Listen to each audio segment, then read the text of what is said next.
Matter in our surroundings के part 3 में आज तुम लोगों को लेटेंट हीट के बारे में बताएंगे। लेटेंट हीट को हम हिडन हीट भी कहते हैं, हिंदी में उसको गुप्त उष्मा या छिपी हुई उष्मा कहा जाता है। एक्चुअली है क्या कि जब किसी सब्सटेंस के स्टेट को चेंज करने में जब हीट सप्लाई किया जाता है तो वह हीट टेम्परेचर जो है वो थर्मामीटर में नहीं दिखाई पड़ता है, इसलिए ऐसे हीट को हम लोग हिडन हीट कहते हैं और केमिस्ट्री की भाषा में, फिजिक्स की भाषा में इसको लेटेंट हीट कहा जाता है। तो इसका डेफिनेशन देखो, the heat energy which has to be supplied to change the state of substance is called its latent heat. कहता वह उष्मा जब किसी सब्सटेंस के स्टेट में चेंज करने में लगता है तो हम लोग उसको गुप्त उष्मा या लेटेंट हीट कहते हैं।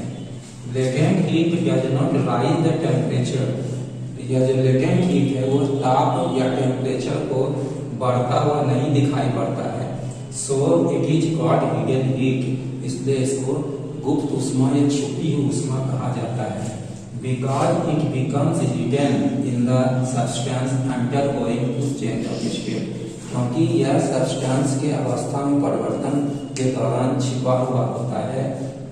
And does not show it's presents by rising the temperature, और अपनी उपस्थिति को या टेम्परेचर को बढ़ने में नहीं दिखाता है।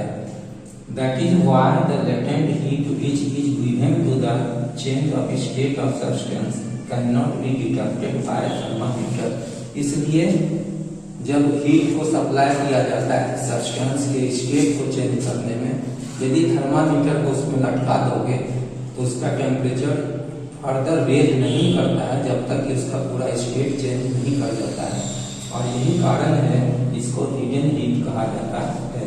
इस पर आधारित एक क्वेश्चन है तुम्हारा, इसका आंसर ठीक ऊपर वाले में दिया, उतना लिख दोगे वो आंसर हो जाएगा तुम्हारा।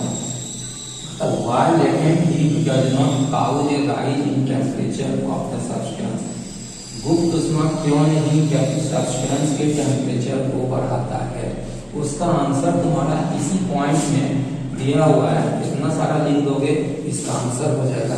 ये बहुत ही इंपॉर्टेंट क्वेश्चन और बराबर आता है। वीडियो को बार बार देखना है, बार बार समझना है।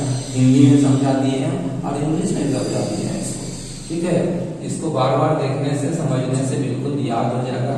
ये जो हम तुम्हारा वीडियो पार्ट 1, पार्ट 2, पार्ट 3 भेज रहे हैं वो समझ लो कि इस वीडियो को ध्यान से देखोगे या सुनोगे फिर लिखोगे तो कोई टीचर की आवश्यकता खासकर केमिस्ट्री का नहीं पड़ेगा।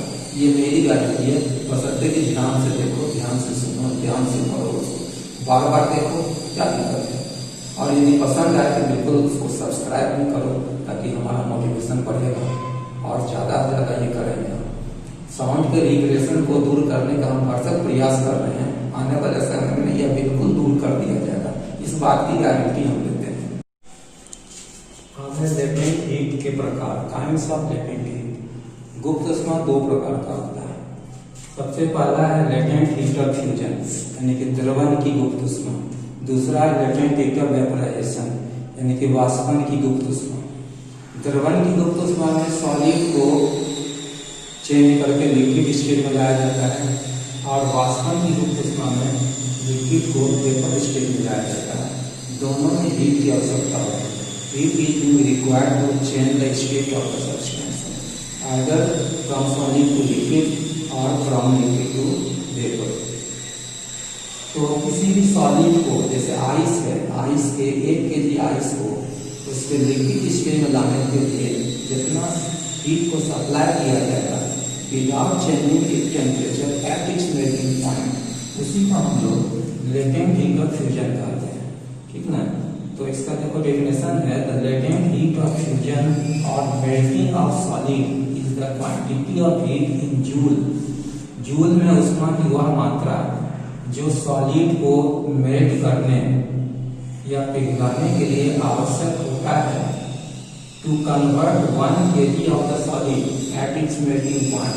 लेकिन है क्या कि सॉलिड का यहाँ अमाउंट होना चाहिए 1 kg, यानी 1 kg आइस को यदि हम हीट करेंगे तो तो जितना अमाउंट ऑफ हीट एनर्जी की आवश्यकता होगी उस सॉलिड आइस को मेल्ट करने के लिक्विड स्टेट में लाने के लिए, वही उष्मा की जो मात्रा होगा वह तुम्हारा लेटेंट हीट ऑफ फ्यूजन कर लाएगा।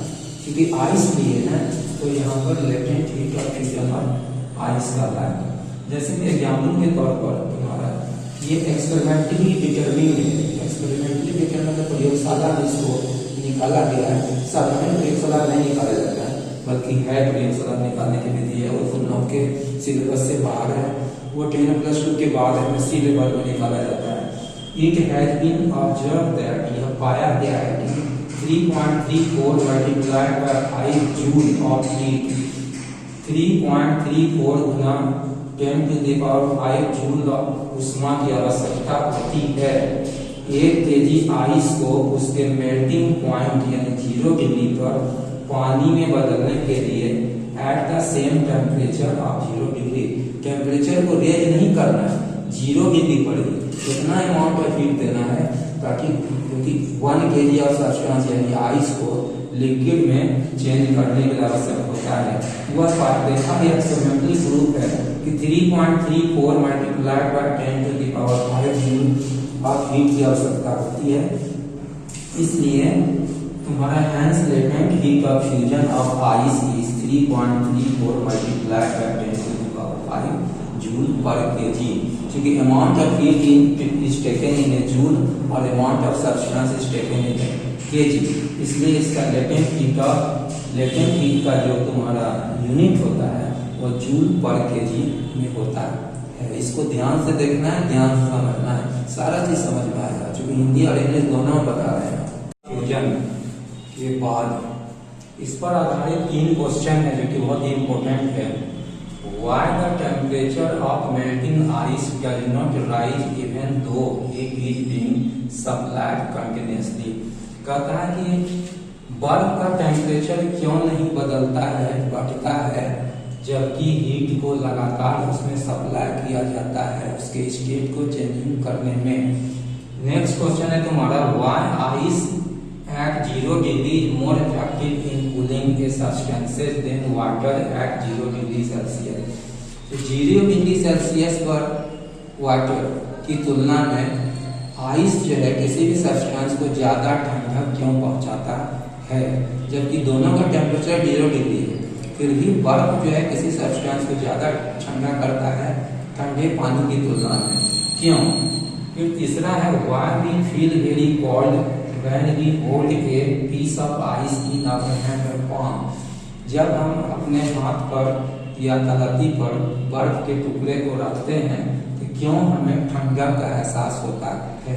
ये 3 क्वेश्चन का आंसर जो है वह on the basis of latent heat of fusion पर आधारित है। अगले पार्ट में हम इसका आंसर देंगे और इसके बाद इस आंसर को देने के बाद नेक्स्ट जो हम दिखाए हैं तुम्हारा 2 काइंड्स ऑफ लेटेंट हीट, तो अगला काइंड से तुम्हारा लेटेंट हीट ऑफ वेपोराइजेशन उसको भी डिस्कस करेंगे और उससे आधारित जो सवाल होगा, उससे आधारित जो क्वेश्चन होगा उसको भी कम से कम उस क्वेश्चन के बारे में जानकारी तुमको दे देंगे। आज इस क्वेश्चन को बिल्कुल अपने ढंग से देखना है और अगले पार्ट में हम इसका आंसर के साथ साथ लेटेंट हीट ऑफ वेपोराइजेशन को भी हम डिस्कस करेंगे।